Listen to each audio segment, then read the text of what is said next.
सैलाब आया एक मरतबा फिर। पाकिस्तान जो है वो क्लाइमेट चेंज की वजह से लगातार सैलाबों का सामना करता चला आ रहा है। माजी में 10 साल में 8 साल में एक आधा सैलाब आता था, लेकिन अब हम देखते हैं हर साल दूसरे साल यहाँ पे सैलाब आना शुरू हो गए हैं। इसकी एक वजह तो ये है कि क्लाइमेट चेंज हो रहा है, यहाँ पे बहुत ज़्यादा उसके असरात आ रहे हैं। हमने दरख्तों की बड़ी मैसिव कटिंग की है और पोल्यूशन में बहुत ज़्यादा इजाफा किया है। हवा के अंदर जो गैसेस का अखराज है वो पाकिस्तान की तरफ से और हमारे हमसाया ममालिक की जानिब से बहुत ज़्यादा है। तो ये असरात पाकिस्तान के ऊपर लगातार पड़ रहे हैं क्लाइमेट चेंज की सूरत में। और दीगर जो इसके अंदर रीजन हैं वो हमने जिस किस्म की आबादियां तैयार कर दी हैं पानी के रस्तों में, उनकी वजह से भी बहुत तबाही होती है। जितने दरियाओं के किनारे थे वहां पे कानूनन तो इजाजत नहीं है, ना अंग्रेज दौर में इजाजत थी ना अब इजाजत है, लेकिन लोगों ने अपने असर रसूख को इस्तेमाल करते हुए, अपने ताल्लुकात को इस्तेमाल करते हुए पूरे पूरे होटल, प्लाजाज, घर, इमारतें, रेजिडेंशियल सोसाइटीज, बहुत सारा कुछ बना दिया दरियाओं के किनारों के ऊपर। और जो कुछ भी किनारों पे बनाया उनमें से कुछ चीजें हम देखते हैं बहती हुई चली जाती हैं। पूरे के पूरे होटल, पूरी की पूरी इमारतें, पूरा का पूरा घर भी पानी के अंदर बादों का चला जाता है और उसकी वजह से नुकसान ज्यादा होता है। जो नदी नालों के और बरसाती पानी के पुराने रास्ते हैं, उन रास्तों के रुकावटों में बंद बांध के रिहायशी सोसाइटियां बना दी गई हैं। पंजाब में इसकी वजह से बहुत नुकसान होता है, इवन खैबर पख्तूनख्वा में भी कई जगहों पे। तो ये जो तजावजात हैं जो पानी के रास्ते में बनाई गई हैं, ये हमें नुकसान दे रही हैं। दूसरा, हमने अपने हाथों से अपने इन्वायरमेंट को तबाह किया, हमने दरख्तों की कटाई बहुत ज्यादा की, फिर नए दरख्त लगाने में हमारी दिलचस्पी भी नहीं होती। और ये जितना टिम्बर माफिया है जो यहां से दरख्त काट के ले जाता है और पैसा बनाता है, ये लोग खुद तो इस मुल्क में रहते नहीं है पाकिस्तान में, ये अपने बच्चों के लिए वो ममालिक ढूंढते हैं जहां पे दरख्त बहुत ज्यादा है, माहौल बहुत अच्छा है, आबो हवा अच्छी है, जहां पे एयर क्वालिटी इंडेक्स जिसको AQI कहते हैं वो बहुत अच्छा है। तो ये उन ममालिक में जाकर रहते हैं, उन जगहों पे जाकर रहते हैं। यहां पाकिस्तान को इन्होंने एक शिकारगाह की तरह इस्तेमाल किया कि हर चीज यहां पे तबाह कर दो, हर चीज बेच दो, इसकी मादनियात, इसकी लकड़ी, इसके दरख्त, इसका माहौल, हर चीज तबाह कर दें बेशक, लेकिन यहां से ये पैसा निकालते हैं। अब ये जो सैलाब के नुकसान हैं बहुत ज्यादा हैं और अब तक की इतलात के मुताबिक इंतहाई अफसोसनाक सूरत सामने आ रही है। सैलाब से मुतासरा जो लोगों का नुकसान हुआ है उसमें डिफरेंट आदाद शुमार मेरे पास हैं और अब तक की जो मुसद्दका इतलात आई है उनमें खैबर पख्तूनख्वा में सिर्फ 167 अफराद जाँ बहक हो गए हैं सैलाब के नतीजे में, जिनमें 147 मर्द बताए जा रहे हैं, 12 बच्चे हैं और 8 खवातीन हैं इस सैलाब में जिनका ये नुकसान हुआ है, जो जिनकी जान गई है, जो जाँ बहक हुए हैं। अच्छा, इसमें मैं आपको बता दूं कौन कौन से इलाके हैं जो ज्यादा मुतासिर हुए हैं। बाजोड़ का इलाका है, यहां पे 21 लोग जो है वो जाँ बहक हुए। बुनेर में सबसे ज्यादा नुकसान हुआ है और वहां पे बहुत बड़े पैमाने पे फ्लड आया, उसका नुकसान भी ज्यादा है। 78 लोग वहां पे जाँ बहक हुए, 5 लोग लोअर दीर में, शांगला में 23 लोग, स्वात में 11 लोग, अपर दीर में जो है वो नुकसान हुआ लेकिन लोगों की जान महफूज रही। इसी तरह जो बटग्राम है वहां पे 15 और जो मानसेरा है वहां पे जो है वो 14 लोग जाँ बहक हुए हैं। तो टोटल 167 लोग अब तक जाँ बहक हो गए हैं, जबकि घरों को, स्कूलों को और दीगर इमारतों को भी जुज़वी तौर पे या मुकम्मल तौर पे काफी नुकसान पहुंचा है। तो ये नाज़रीन सैलाब की सूरत हाल है। खैबर पख्तूनख्वा में एक हेलीकॉप्टर भी गिर गया। खैबर पख्तूनख्वा की हुकूमत का जो हेलीकॉप्टर था ये इमदादी सरगर्मियों में इस वक्त मसरूफ थे। कुछ जो है वो दूसरे हेलीकॉप्टर भी हैं इंतजामिया के जो रेस्क्यू करते हैं, वो भी मौजूद हैं। खैबर पख्तूनख्वा की हुकूमत का एक हेलीकॉप्टर गिरा, उसमें 5 लोग थे जो हमले के, वो जाँ बहक हो गए हैं और उसमें जो अली अमीन गंडापुर साहब है उन्होंने सोग का ऐलान भी किया है। तो इस वक्त मुश्किल सूरत हाल है खैबर पख्तूनख्वा में। सारे पाकिस्तान को सपोर्ट करनी चाहिए, मदद करनी चाहिए। और अब देखना ये होगा कि फ्लड अगर ये ज्यादा है और पानी का ये फ्लो नीचे आता है तो पंजाब में और सिंध में किस किस्म की सूरत हाल पैदा होती है, क्योंकि कैशमेंट एरिया जो है वो ऊपर है और वो वहां है जो खैबर पख्तूनख्वा के इलाके हैं, तो वहां ज्यादा तबाही हुई है। आज से 2-3 साल पहले 2022 में बलूचिस्तान में बहुत तबाही हुई थी, वहां से जो है कोई सलमान से पानी नीचे उतरा था और बहुत ज्यादा बारिश हुई थी, 70 घंटे तक एक बारिश तो लगातार हुई थी। तो अभी सारी की सारी गवर्नमेंट इसके ऊपर काम कर रही है। खैबर पख्तूनख्वा की हुकूमत ने इमरजेंसी लगाकर इस पे काम शुरू कर दिया है। लोगों को सपोर्ट करनी चाहिए अपने प्यारों की। जितने भी पाकिस्तानी इसमें मुतासिर हो रहे हैं, मेरी बाकी पाकिस्तानियों से गुजारिश है कि हम वतनों की मदद भी करें इस मुश्किल वक्त में। अभी जब बहाली का टाइम आएगा तो फिर इसका पूरा रोड मैप होगा, हम चीजें आपके सामने रखेंगे। नादरीन, सियासी लीडर्स की मकबूलियत के हवाले से मुख्तलिफ सर्वे आते रहते हैं। ये एक नया सर्वे एक आया है और ये सर्वे है रिपब्लिक पॉलिसी का। उन्होंने सर्वे ये किया कि लाहौर के अंदर शहरियों से पूछा कि सबसे ज्यादा जो है वो मकबूल सियासी लीडर कौन है आपकी नजर में। तो शहरियों ने इसका जवाब दिया है। ये जवाब मैं आपके सामने रखता हूं, बड़ा इंटरेस्टिंग है। लाहौर में जुलाई 2025 में होने वाले सर्वे के मुताबिक जो लाहौर के शहरियों से सवालात किए गए, 56% लोगों के मुताबिक इमरान खान उनका सबसे मकबूल लीडर है, 56%। और उसके बाद दूसरे नंबर पे नवाज शरीफ साहब हैं और हालत उनकी ये है कि वो 17% पे रह गए हैं लाहौर में। फिर जो तहरीक लब्बैक के लीडर हैं साद रजवी साहब, वो 4% पे हैं, तीसरे नंबर पे हैं। बिलावल जरदारी, एक बड़ी जमहूरी पॉलिटिकल पार्टी के लीडर, वो 3% पे हैं। जमात इस्लामी 2% पे है, बाकी सियासी जमातें 2% पे हैं, जबकि 16% लोग ऐसे हैं जो किसी भी सियासतदान को पसंद नहीं करते। अब इमरान खान 56% के साथ सबसे आगे। यही तो प्रॉब्लम है पाकिस्तान की एस्टेब्लिशमेंट की और हुकूमत की।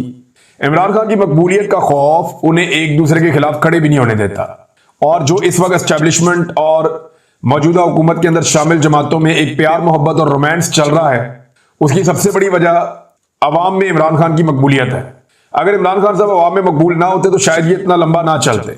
अपने अपने सर्वाइवल के लिए एस्टेब्लिशमेंट जो है वो मदद कर रही है रवायती सियासी जमातों की, और रवायती सियासी जमातों की जो हुकूमत है वो मदद कर रही है एस्टेब्लिशमेंट की। तो एक दूसरे के सहारे ये सब बेचारे खड़े हैं। नाज़रीन, पाकिस्तानियों ने पूरी दुनिया के अंदर जश्न आज़ादी मनाया। दुनिया भर में पाकिस्तानियों ने पाकिस्तान तहरीक इंसाफ के झंडे भी उठाए हुए थे। कहीं कहीं किसी और एक पॉलिटिकल पार्टी का झंडा भी नजर आ जाता था। तो पाकिस्तानियों ने जश्न मनाया, यौम आज़ादी मनाया, और ज्यादातर लोगों ने पीटीआई के झंडे उठाए, नारे भी लगाए। वहां पुलिस भी मौजूद थी, इंतजामिया मौजूद थी, लेकिन इसके बावजूद सड़कें रुकी, ट्रैफिक स्लो हुई, बहुत सारा कुछ हुआ, लेकिन मुकदमे दर्ज नहीं हुए। पाकिस्तानियों पर मुकदमा दर्ज नहीं किए गए पूरी दुनिया में, क्योंकि वो पाकिस्तान का यौम आज़ादी जो है वो मना रहे थे। लेकिन पाकिस्तान में पाकिस्तानियों पर मुकदमे दर्ज कर दिए गए यौम आज़ादी मनाने पर, क्योंकि वो एक पॉलिटिकल पार्टी को भी साथ में सपोर्ट कर रहे थे और हुकूमत उस पॉलिटिकल पार्टी की मुखालिफ है। लिहाजा पाकिस्तान में मुकदमा दर्ज हो रहे हैं और पूरी दुनिया में नहीं हो रहे। और यौम आज़ादी किसका मनाया जा रहा है? पाकिस्तान का मनाया जा रहा है। पाकिस्तान में यानी ये जिसकी लाठी उसकी भैंस वाला सिस्टम है। ये एक और भी सड़क ब्लॉक हुई है, इसके ऊपर भी मुकदमा दर्ज करो। ये एक वीडियो आई है जो खैबर पख्तूनख्वा से आई है। डीआई खान 90 किलोमीटर दूर इससे जो है वो डेरा इस्माइल खान का शहर है, और ये 90 किलोमीटर जब लिखते हैं तो ये जिला कचहरी को लिखते हैं। तो बिल्कुल वजीर आला खैबर पख्तूनख्वा के जिले के बिल्कुल साथ ही मेन हाईवे मोटरवे के ऊपर ये अस्करियत पसंद दहशतगर्द जो है ये रक्स कर रहे हैं। टीडीपी जो है वो वहां पे रक्स कर रही है, इंजॉय कर रही है। सवाल ये है कि इनको वहां लेकर कौन आया? सवाल ये है कि इन्होंने बॉर्डर कैसे क्रॉस किया? सवाल ये है कि ये हथियारों के साथ यहां दंदनाते कैसे फिर रहे हैं? सवाल ये है कि इनकी सहूलतकारी किसने की है? गंडापुर कई दफा ये कह चुके हैं कि गुड तालिबान का एक मामला है। जब भी कभी हम कार्रवाई करते हैं तो हमें कहा जाता है ये अच्छे लोग हैं, इन्हें छोड़ दो। तो कहीं ये गुड तालिबान तो नहीं है? और अगर ये गुड तालिबान नहीं है और बैड तालिबान है तो फिर ये यहां क्या कर रहे हैं और ये यहां पहुंचे कैसे? और कोई भी कैसे किसी सड़क के ऊपर खड़ा होकर रक्स कर सकता है सड़क को बंद करके? और दिन दिहाड़े का टाइम है, आप अंदाजा करें, को रात का वक्त भी नहीं है। ये नाज़रीन सूरत हाल है पाकिस्तान में। अब पता नहीं ये वीडियो किस मकसद के लिए बनाई गई है और किस मकसद के लिए इसको वायरल किया गया है, लेकिन पाकिस्तान की सिक्योरिटी फोर्सेस की एक बड़ी नाकामी है कि जिन्होंने बॉर्डर कंट्रोल करना था वो दहशतगर्दों को कंट्रोल नहीं कर पाए। हालांकि पाकिस्तान ने अनाउंस किया था कि सारे दहशतगर्द पाकिस्तान से जा चुके हैं, पाकिस्तान में दहशतगर्दी क्लियर कर दी है, कोई दहशतगर्द पाकिस्तान के अंदर मौजूद नहीं है, हमारे पास कोई नो गो एरिया नहीं है। फिर इन लोगों को वापस कौन लेकर आया? इमरान खान पे इल्जाम लगाते हैं, आप मीटिंग्स के मिनट्स उठाकर देख लें। मुराद सईद 2022 से चीख रहा है कि इनको मत लाओ, इनको मत लाओ, इनको मत लाओ। शानदाना गुलजार कहती है कि जनरल बाजवा का यह मंसूबा था कि टीटीपी के लोगों को लाकर पाकिस्तान तहरीक इंसाफ को कमजोर करना है, फारग करना है 3 साल में। और आपको सड़कों के ऊपर ये लोग दंदनाते हुए नजर आ रहे हैं। ना कोई सवाल करने वाला है, ना कोई जवाब देने वाला है। हालात तो ये हो गए हैं। अस्करियत पसंद है वो बंदूकें उठा के जनाब वहां पे मजे से रक्स कर रहे हैं, वहां पे घूम रहे हैं। नाज़रीन, कुछ चीजें मैं आपके सामने रखता हूं कि पाकिस्तान की हुकूमत की तवज्जो किस तरफ है। तो पाकिस्तान के अंदर जो बेहतरीन सब्सिडीज दी गई थी इस साल वो ट्रैक्टरों की खरीदारी पर दी गई थी कि अगर किसान ट्रैक्टर खरीदना चाहते हैं तो हम उन्हें सब्सिडी दे रहे हैं, किसान ट्रैक्टर खरीद लें।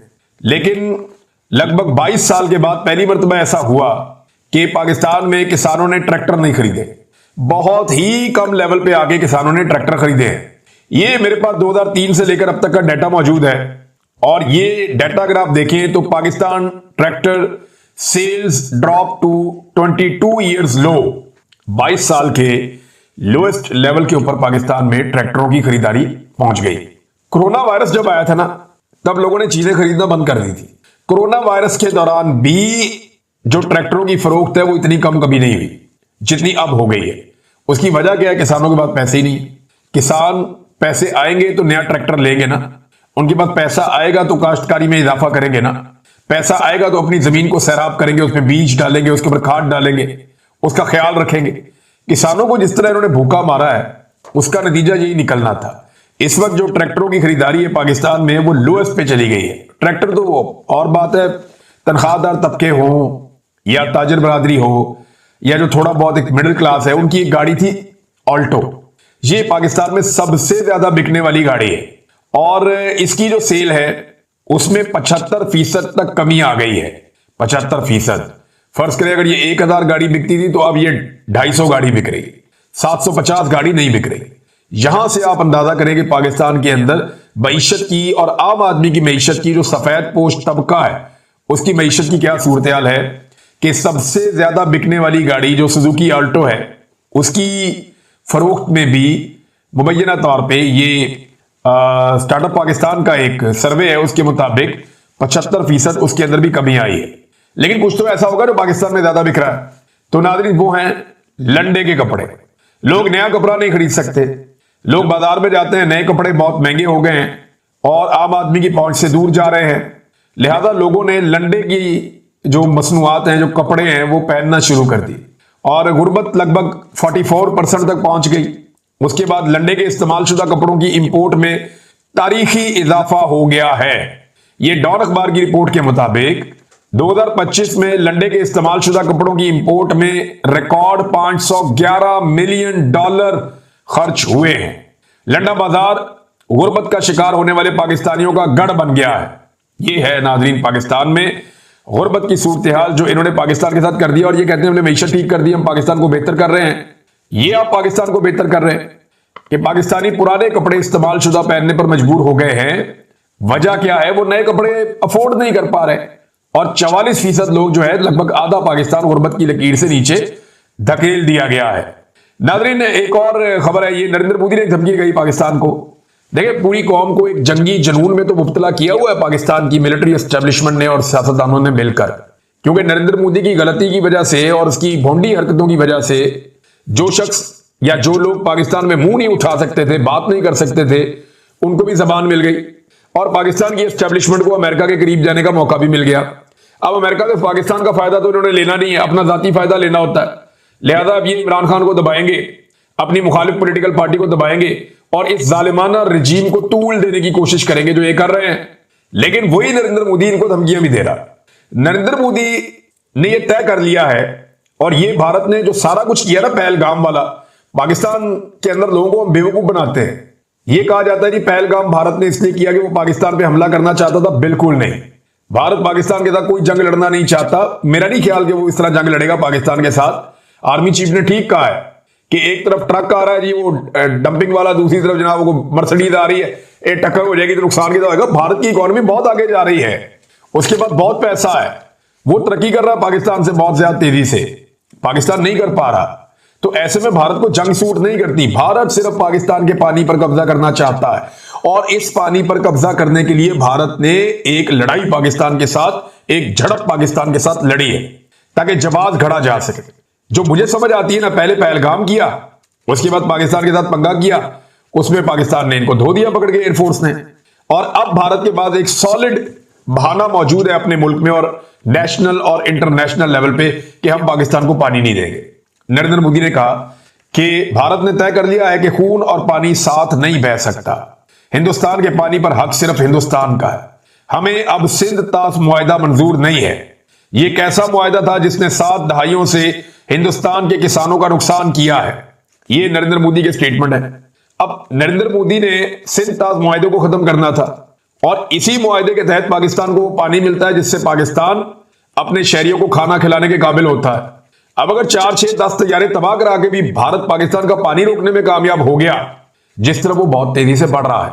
गुज़िश्ता चंद दहाइयों से भारत ने पाकिस्तान के पानियों पर या मगरबी दरियाओं पर, जिनमें झेलम, चनाब और सिंध, इनके ऊपर भारत ने बहुत सारे ब्लॉकेज लगाए हैं। बहुत सारी जगहों में भारत ने पानी रोका है पाकिस्तानियों का। वो जो पाकिस्तानियों का पानी भारत ने रोका है, डैम्स बनाकर, रुकावटें बनाकर, बंद बांध के, वो पाकिस्तान के दरियाओं को आहिस्ता आहिस्ता ये मामला खुश्क कर रहा है। हमारे डैमों के अंदर पानी कम होता जा रहा है। इसको पाकिस्तान रोकने में अभी तक कामयाब नहीं हुआ। ये बातें तो करते हैं, लेकिन पाकिस्तान की मिलिट्री को ये जिम्मेदारी लेनी पड़ेगी, पाकिस्तान की हुकूमत को पहले लेनी पड़ेगी और फिर मिलिट्री को ऑर्डर देना पड़ेगा। ये जितने स्ट्रक्चर्स बनाए गए हैं पाकिस्तान के पानियों के ऊपर, ये गैर कानूनी है, बैनुल-अक़वामी कवानीन के खिलाफ है और इनको कैसे हटाना है, इस पे स्ट्रेटेजी तो पाकिस्तान की गवर्नमेंट और मिलिट्री एस्टेब्लिशमेंट मिलकर बना सकती है कि करना क्या आप। क्योंकि अगर किसी को लगता है कि मिसाइल मार के ये स्ट्रक्चर गिरा दिए जाएंगे, तो कंक्रीट के बने हुए बहुत बड़े बड़े स्ट्रक्चर्स हैं। ये रशिया नहीं कर सका अभी तक यूक्रेन में, तो हम इंडिया में कैसे करेंगे। इंडिया ने भी मारे थे कुछ मिसाइल, हमें वीडियो दिखाई गई थी, तस्वीर भी, कि जनाब पाकिस्तान के जो वाटर स्ट्रक्चर है उनके ऊपर इंडिया ने को मिसाइल मारे, कोई नुकसान ही नहीं हुआ। ये तबाह करने के लिए कम से कम उस लेवल के आपको B-52 बम्बर या तो चाहिए, या आपको भारत के अंदर बड़ी कार्रवाइयां करनी पड़ेंगी। और आपको ये यानी अगर ये चाहते हैं, जैसे बिलावल धमकी देते हैं कि 6 के 6 दरियाओं का पानी हम खुलवा लेंगे, तो 6 दरिया तो बहुत दूर की बात है। जो मोदी ने अभी हरकत की है, कम से कम अपने 3 दरियाओं का पानी खुलवा लें, लेकिन इसकी तरफ तवज्जो नहीं है। ये एक दूसरे का हक मारने में मसरूफ है। खैबर पख्तूनख्वा की मिसाल मैं आपको देता हूं। इस वक्त जो खैबर पख्तूनख्वा और पंजाब को हाइड्रो पावर प्रोजेक्ट जो पाकिस्तान में लगे हुए हैं, यानी पानी से बिजली बनाने के जो मंसूबे हैं, उनमें जो पैसा तकसीम किया गया है उसके अंदर खुली नाइंसाफी नजर आ रही है। क्योंकि देखिए ना, एस्टेब्लिशमेंट खड़ी हुई है इस वक्त PMLN के साथ। तो पंजाब में PMLN की हुकूमत भी है और साथ में उनकी हुकूमत वफाक में भी है। तो उन्होंने पंजाब को जो पैसा दिया वो दिया 65.8 अरब रुपए और खैबर पख्तूनख्वा को दिया 33 अरब रुपए। अच्छा, दिया किस मद में इन्होंने ये दिया पानी से बिजली पैदा करने की मद में।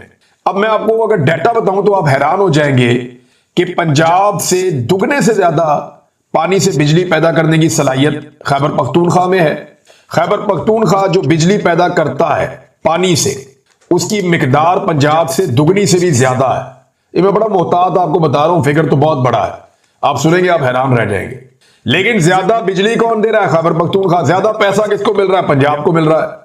वजह क्या है? पंजाब में अपनी चहीती टिकटॉकर को हुकूमत दी हुई है। तो ये जो एक नाइंसाफी है, इससे लोगों को तकलीफ होती है।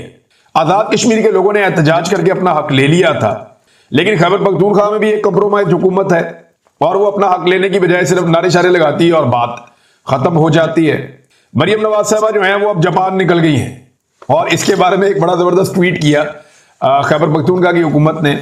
मरियम नवाज जनाब प्राइवेट जेट के ऊपर जा रही है, बड़े प्रोटोकॉल मिल रहे हैं जापान के दौरे के ऊपर। पाकिस्तान की वो पहली वज़ीर आला जो जापान के इस तरह दौरे पर जा रही है, वहां कोई एग्जीबिशन लगी हुई है, वहां से कोई नए खिलौने और नए कहानियां लेकर अब ये पाकिस्तानियों को आकर सुनाएंगे कि हमने आपके लिए फलानी चीज पसंद की है, फलानी चीज पसंद की है, लाकर यहाँ पे ये एक्चुअली लोगों को जो है ना लग्जरी की तरफ लेकर जाते हैं और लोग भूखे हैं, उनके पास खाने के लिए नहीं है। किसान ट्रैक्टर के लिए तरस रहा है, आप उनको कोई और खिलौना लाके दे देंगे।